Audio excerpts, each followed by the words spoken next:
ఖైదీ number 150 cinema pre release function Haailand grounds లో అంగరంగ వైభవంగా జరిగింది. అక్కడ మెగాస్టార్ చిరంజీవి మాట్లాడుతున్న సమయంలో అభిమానుల ఆనందానికి హద్దులే లేకుండా పోయాయి.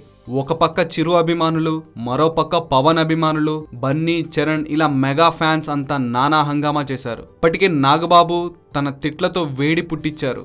అల్లు అర్జున్ కూడా కొందరిని దృష్టిలో పెట్టుకుని పరోక్ష హెచ్చరికలు జారీ చేశాడు. అయితే చిరు మాట్లాడుతున్నప్పుడు ఆయన అభిమానులు ఓపిగ్గా కూర్చుంటారని అనుకుంటే పవన్ అభిమానులంతా జెండాలు పట్టుకుని జనసేన పవర్ స్టార్ అంటూ నినాదాలు చేస్తూనే ఉన్నారు. జనసేన జెండా పైకెత్తిన పవన్ అభిమాని ఒకరు చిరు కంట్లో పడ్డారు. చిరంజీవికి చాలా కోపం తెప్పించింది. జెండా దించమని చిరాగ్గా అన్నాడు. అయినా జెండా దించకపోవడంతో అసహనానికి గురయ్యాడు చిరు. అయితే ఆ జెండా కెమెరాలకు అడ్డంగా ఉందని సమాచారం. అందుకే చిరు అలా సైగ చేశాడని చెప్తున్నారు ఈవెంట్ కి వెళ్లిన వాళ్ళు. ఇంత అద్భుతంగా జరిగిన ఈ ఈవెంట్ లో పవన్ లోటు స్పష్టంగా కనిపిస్తుంది.